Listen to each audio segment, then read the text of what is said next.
Hello and welcome. In this program, my guest is former CIA officer Sarah Adams. We will discuss Al-Qaeda's status 24 years after 9/11. In this program, we will also delve into Al-Qaeda's ties with the Taliban and whether the group is a threat to the region and the world, especially the United States. Ms. Adams, welcome to the program. Thanks for having me. Thank you. 24 years after 9/11, how do you assess Al-Qaeda's current status compared with 2001? Yeah, just simply, Al-Qaeda is larger than it's ever been. In 2001, their base was Afghanistan, and they had about 4,000 fighters. Now they have bases in over 60 locations, and they have about 100,000 fighters, right? So 4,000 versus 100,000 is a big difference. Also, inside of Afghanistan now, all the core senior leadership are based there again. So you have the core leadership, and then you have two more branches of Al-Qaeda, right? You have Al-Qaeda's Indo-Subcontinent, AQIS, and you have Al-Qaeda in Afghanistan, which really gets ignored, and that alone has over 4,000 fighters. So if you just see the magnitude of this group in the last 24 years, they have been very successful at expanding, keeping under the radar, and really financing and equipping themselves. What has helped them to reach the current status? As you mentioned, 16 locations. Is it because of the past 4 years, or they had other activities previously too? Yeah, so of course, expanding to 60 locations was decades of successes. And that's because, as you can imagine, there was failures in policy in a lot of places, right? So of course, we went into Afghanistan with no real plan. Osama bin Laden moved, and then we really didn't put the Taliban on the terrorist target decks the way we should, because we never designated them, right? So that helped.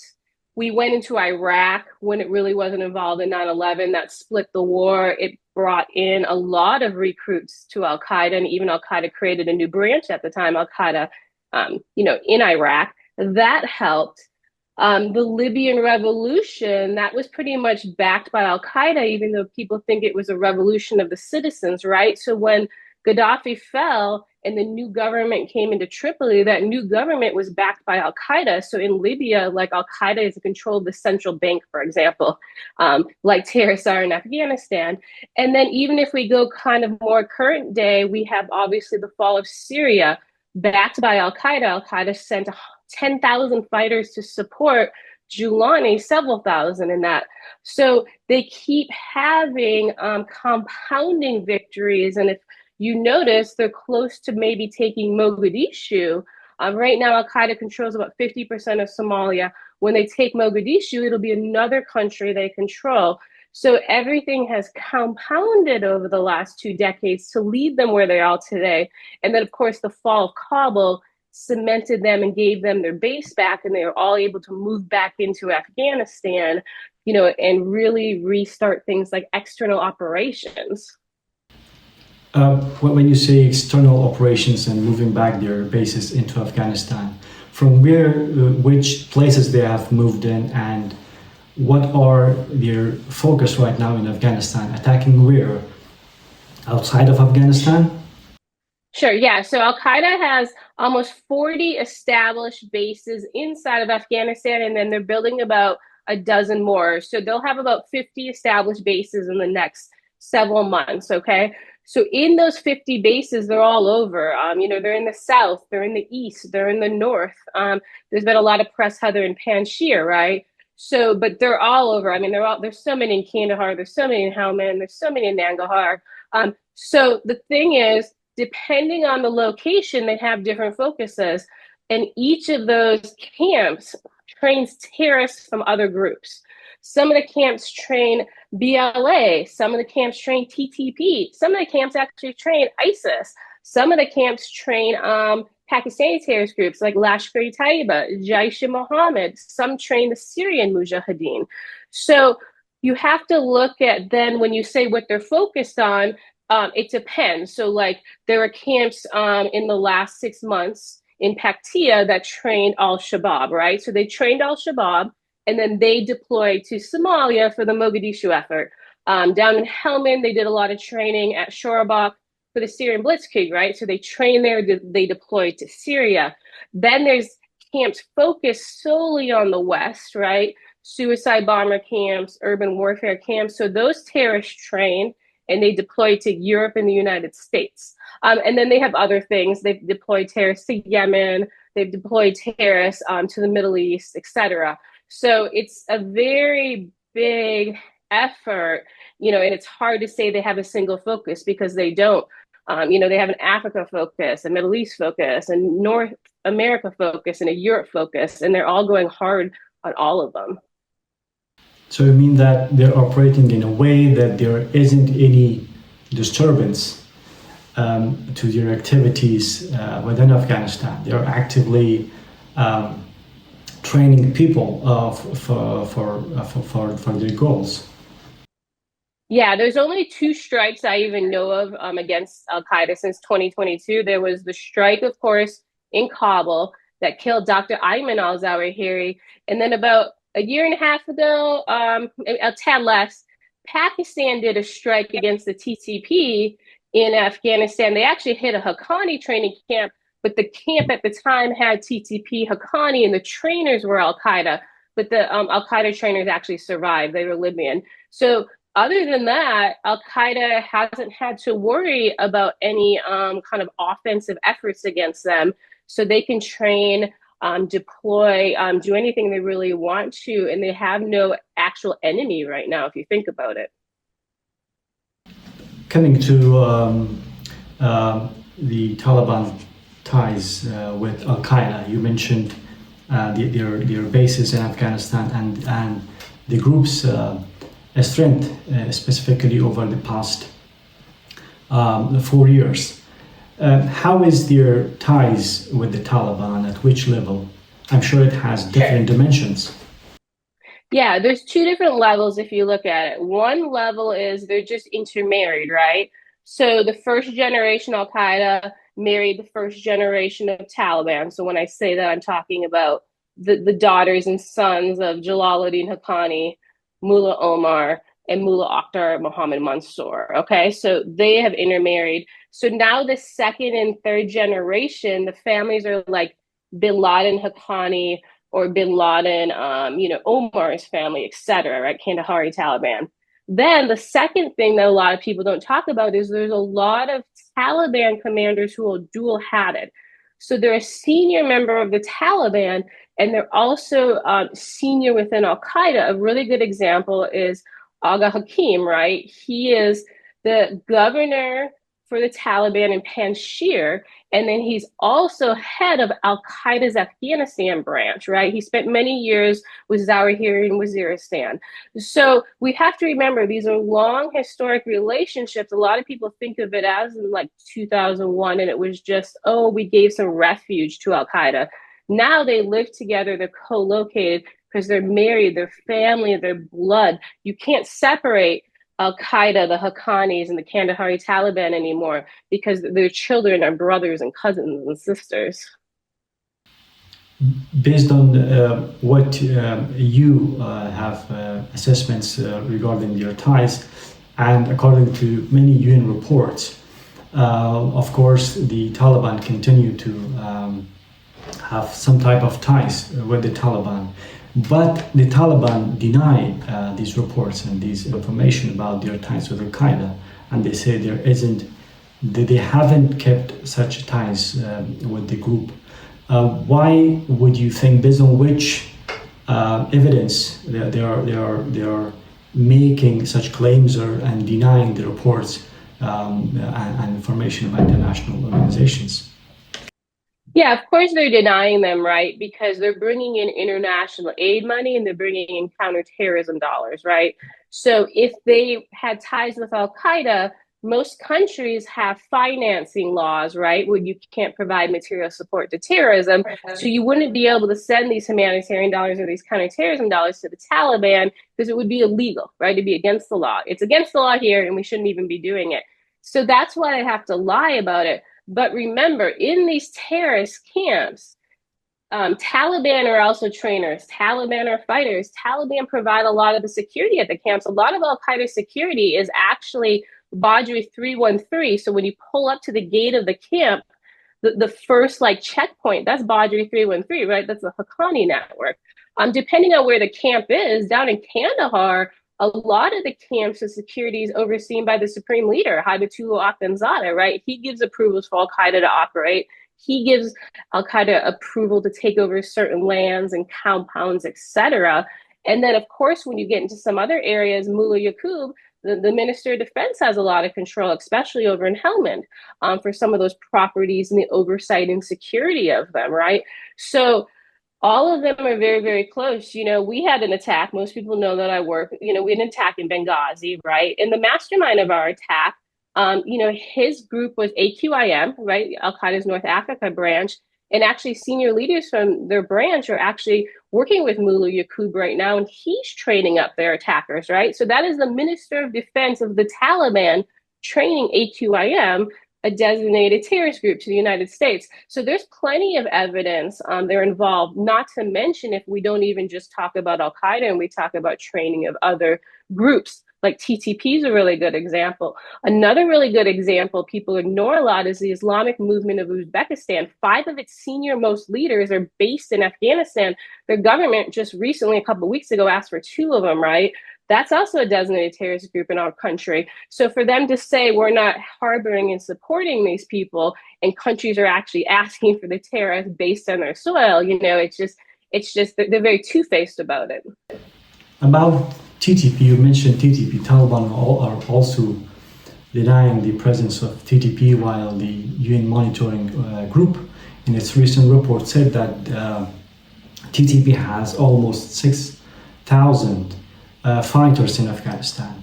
Where does this group has its members in Afghanistan, in the east or far from the bordering areas with Pakistan? Yeah, so TTP has a lot of camps in Afghanistan, over 40, right? So to have anyone who's actually worked on all 40 is very, very complicated. Now, the camps I've seen is TTP has camps in Kandahar. They have a very large one that has over 3,500 fighters in one camp. So I feel like that 6,000 number is very, very small. They have fighters in Paktia. They have fighters in Khost. So a lot of it, like you said, is based in the eastern region, of course, because then they can access Pakistan more easily, but also a lot of that eastern region is controlled by 2 people supporting Al-Qaeda and the Taliban. One is Abdulaziz Haqqani, right, the brother of Sirajuddin Haqqani. He has a lot of oversight over the operations in the east, and he moves a lot of the money given to the Taliban by countries like mine to those fighters in the east. So some of those groups are TTP, HTS did training in the east, Lashkar-e-Taiba did training in the east, etc. And he moves that money to them. The other one is Mullah Sangin's son. He's kind of on the Taliban side of it, supporting those operations in the east. But we have to keep these in mind. And you know, he's even married to the daughter of Abu Ikhlas al-Masri, the head of the civilian commission of Al-Qaeda, and he's based in Afghanistan. So even these intermarriages control a lot of these relationships, and why it's so easy for these terrorists to operate in these regions and be given property, camps, funding, sustenance, right? A lot of the money just to keep them fed comes from the Taliban. If we talk if we delve into more details about the locations and the type of the areas that they are residing or operating from, is it focused to rural areas or urban areas, specifically for Al-Qaeda, and then for the TTP, which seems to be a bit in distance with the Taliban compared with Al-Qaeda? Yeah, I look at it more as not if it's rural or urban. Al-Qaeda is in both, right? Al-Qaeda has safe houses all over Kabul, as do a lot of other terrorist groups. But the thing is, it's based on capability. So they moved into a lot of former compounds, right? So it's where you can do the best training, where the best equipment was left behind. Remember, some of these were CIA compounds and JSOC military compounds, so they have shoot houses. These are high level high-end training facilities, right? So think of it that way. They moved into, first off, the best compounds where they can do the best training. Now, when we talk about like a dozen new terrorist camps being formed, they look a little different for that. It is more, like you said, a little more rural because they want to keep them off of any kind of grid. So like you can't like bring a phone on them. So they're nowhere near like a phone tower, for example. They have built-in tunnels. They are carving out and building camps into mountains. So they are thinking through, hey, we can't be exposed as we were in the past, because if they come back, we need to be able to kind of go underground and protect ourselves in a different way. How about their relations with local communities? Of course, there might be some places where people might be able to see them or have some type of communication with them. Are they stationed in areas with their families, as you mentioned, or they have type of sympathy in places where Taliban officials and commanders are located and have more influence? Yeah, the three best I would explain to you is a lot of them live on basically compounds or properties owned by the Haqqani family. The next thing is the younger commanders. So when we talk about these second and third generation, a lot of them are living in coast. So if the majority, I'd say, of senior current Al-Qaeda commanders live in coast. And then if you're talking about kind of the old school, old guard, you know, the old Al-Qaeda members who are a little out of the game, they maybe fought during the Mujahideen, a lot of them actually live in Ghazni. So there are certain places, but yes, their families live there and then they deploy out, right? They deploy to other parts of coast, into Paktia, into Kandahar, into Helmand, now up into the north when they're pushing to Panjshir and other places up north to kind of and stop any fronts if they were ever to come in up there, right? So they do stay separate from their families a lot, and then they will shift between different safe houses as well. So if they're not with their family, it doesn't mean they stay always in the same compound. How about their ties with ISIS? Do they have some ties? Do they keep some ties with the ISIS-K, or they are like enemy or anti movement towards ISIS-K? Yeah, so basically, the simplest way to put it is the leader of Al-Qaeda, who's Hamza bin Laden, he took an old idea his father had. The colloquial term for it is the Islamic Army. The terrorists basically call it a resistance council. I just don't like using the word resistance because terrorists aren't resistance. But they made this council, okay? And they started it about 2 years ago, but it was last September when they like inked it on paper, okay? And basically the point of the council is very simple. It's to bring together terrorist groups from all over the world. They will share training, resources, funding, and then kind of be proxies for each other to work on external operations. So as a part of that, Hamza and others reached out to, because Hafiz Haqqani, his name is, he's one of the individuals who was involved in Abbey Gate. He's the son-in-law of Dr. Ayman al-Zawahiri, so he's very close to the bin Laden sons. He's also, of course, close to the Zawahiri family. He's a Haqqani, and he's very close friends with Sanaullah Ghaffari, so he also plays a role in this.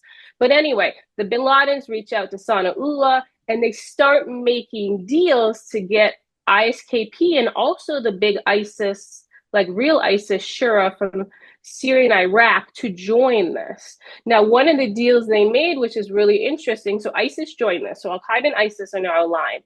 One deal they made was prior to the Syrian blitzkrieg, Al-Qaeda promised ISIS, hey, when Syria falls, we'll start moving your families in from the different camps they're held in. There's about 40,000 ISIS women and children held in camps there. Now, those camps have not yet been handed over to the president of Syria, Al-Qaeda terrorist Abu Muhammad al-Julani. So they haven't been able to keep up that part of the deal. So what they've done in the interim is offer an open door to ISIS and say, hey, if you want to move any fighters from Syria and Iraq into Afghanistan, because they're worried about being targeted, right? Al-Qaeda, the U.S. is still doing strikes in both countries, come to Afghanistan. So since January, 10,000 real ISIS, so ISIS in Iraq and Syria moved to Afghanistan. So nobody talks about that. So ISKP is maybe about 7,000 in Afghanistan, and now 10,000 real ISIS moved in. So ISIS is becoming very, very powerful in Afghanistan, and it's completely ignored. So that is a deal they made. Now, could something happen and affect the deal? Potentially, but as of right now, the two groups are aligned. Now, what did bin Laden's ask ISIS for? What bin Laden's asked ISIS for is that they take control of a piece of the upcoming homeland plotting. So Al-Qaeda is planning a big plot in the United States. It's going to have planes involved again. They're going to attack DC again. But they also want to attack in communities to make our military feel what they felt in Afghanistan and Syria and Iraq when the US military came in. And so for those kind of like attacks where you live, work, and play, ISIS took control of it, and ISIS is leading those. The interesting part is the ISIS member who made this deal, he was the head of the military commission, Abdullah Maki. Well, he was killed in March in a US strike. Well, guess what? His 4 wives moved into Afghanistan this summer because it was part of the deal. We'll take care of your families. And so they're now living in Afghanistan. So just to show you, there are the deals are going through, and Al-Qaeda and the Taliban are keeping their word with ISIS. So everything's kind of been positive in that relationship so far. So you suggest that there is 17,000 ISIS fighters in Afghanistan, right? So based on this, what has been the US's attempts or plans towards thwarting this threats? Because recently we heard from White House advisor that there has been some type of counterterrorism cooperation he hinted with the Taliban. Is it part of this these efforts to thwart firstly ISIS or ISIS-K? Yeah, that was Sebastian Gorka talking that was our counterterrorism strategy that we're working with the Taliban. Everybody knows that's been our strategy for the last few years.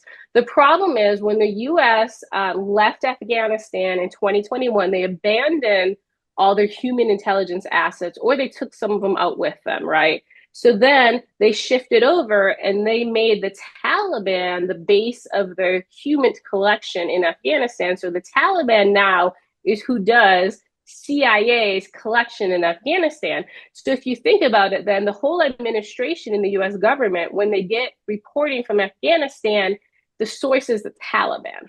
So the problem is the Taliban then tells the US government, we did this raid against ISKP, we killed these 8 people. We did this raid, we killed this senior commander. So they have lied and said they've killed very senior people in ISKP, to include Amjad Faruqi, who's alive, Abu Haider. They said they just told them 2 months ago they killed Rajab Salahuddin, etc. Right? So they are making up fake operations, sending photos of these individuals, and then saying, look, we killed them. And a lot of times the people killed are innocent Salafis. Some of them, in some cases, are unfortunately former allies. One case I found, they killed 3 teenage boys. One was just a street vendor. It was very, very sad. I actually put together a whole report going through the senior ISIS members Taliban lied and said they killed. And then I went through the different operations on the ground where they said, hey, we did an ISKP raid and here's what happened. In one case, they raided an empty compound that they set up completely and nobody was there. Just a few months ago, they raided their own compound because the US government asked them to it. So it was a Haqqani safe house that Blackwater used to use. And then the US heard ISIS might have gone there for a meeting, so they told Taliban to raid it, but the US didn't know it was Haqqani's own compound. So they raided their own compound as like a farce operation. So these are fake operations, and the US is funding them. The sad part is innocent people are dying in Afghanistan so Taliban can show pictures of bodies. It's a very, very horrible thing. So right now, the US has not changed their policy to go after ISIS in Afghanistan. They're still relying on the Taliban, which is a failed policy. And unfortunately, I don't think they're going to change it until attacks happen here. They tie back to ISIS, and then we have a bigger problem. So based on this assessment, what does it mean for the security of the region and the world, in particular the United States? Well, first off, for the region, Afghanistan's become the base of international terrorism, right? No matter what country you're from, your enemies are now in Afghanistan, having safe haven, receiving funding, weapons training, and they can do whatever they almost want inside of Afghanistan. For the US, of course, when a successful attack happens in the United States, it's going to weaken their stance, and that's what the terrorists are hoping for, right? So it's going to look like, hey, you negotiated with the terrorists in Afghanistan and the terrorists in Syria, and then they come back and they bit you and they killed Americans on US soil. So that's what the terrorists want to do, right? They want to bring down the concept of, American hegemony and the way our government does things. They want to bring them to their knees, is the terms they use in 9/11. They're using it again in the upcoming plot, right? So in the terrorist mind, they're winning. They've not only fooled the US government, but they actually believe, because the US government's been funding the Taliban, and because like the CIA, State Department, the Department of Defense have been meeting with the Taliban, that when an attack happens here, the American public aren't going to blame the Taliban. They're going to blame the US government, the CIA, the DOD, as they should, because they got fooled by terrorists, right? So I think it's actually a very smart ploy. And the scary part is the terrorists have been very successful in advancing this plot. So what do you think will be the Taliban's goal from allowing such groups to operate in Afghanistan freely and without any responsibility or accountability? Yeah, well, here's the way I look at it, okay? So since the start of this year, Sirajuddin Haqqani has traveled to UAE, to Qatar, to Yemen, to Saudi Arabia, and to Egypt, okay? In those discussions in those countries, what he says is, we want to replicate Afghanistan here, either in that country or forward, right? So the Yemen is, we want to replicate Afghanistan and Somalia. His meeting in Egypt is like, we want to replicate Afghanistan first in Libya, then here in Egypt, right? So he's having discussions saying they want to push their form of governments other places. So there's this very strange narrative in the US that, oh, just give the Taliban Afghanistan. They only care about Afghanistan. They'll stay inside the borders. Let's just ignore everything they do to their people. Let's just ignore the women, because it'll all be, contained inside of Afghanistan, and it won't be a problem for us. Well, if we just talk about those 5 trips by Sirajuddin, that's a world problem. That's just not just an American problem. That's a Middle Eastern problem, right? And I think it's really being ignored how they're forward-leaning they are externally. So, do you think after 24 years, the US goal has been achieved? The US goal that started after 9/11, it has been achieved, or there is no impact from this situation to the world? So their original goal was to capture or kill Osama bin Laden. It took a long time. That goal was achieved. The negative is they forgot that there's 13 sons. One, of course, died in the raid on him. But remember, these sons now are leading this group. His sons are very, very powerful. There's about 5 of them now working in Al-Qaeda. The concerning part is his son Hamza and his son Abdullah are way more extreme than Osama bin Laden was. And they're actually want to move on faster timelines. So Osama bin Laden was very much like, if it takes 100 years, I'm okay with accomplishing that. And then Hamza's like, I need to accomplish all these goals and all these tasks in my lifetime, right? This is my legacy. That's a very different timeline. And so we actually kind of now rolled over to a more dangerous, more competent, he's well more funded enemy. And the crazy part is Dr. Ayman al-Zawahiri set up this whole ruse, and he provided misinformation back in 2019 that Hamza's dead. For 6 years, the entire world has ignored Hamza, not collected on him, not targeted him, and think of what he has accomplished in that time. He brought Al-Qaeda and ISIS together. That alone is an amazing accomplishment, and nobody is understanding what that means for the entire world.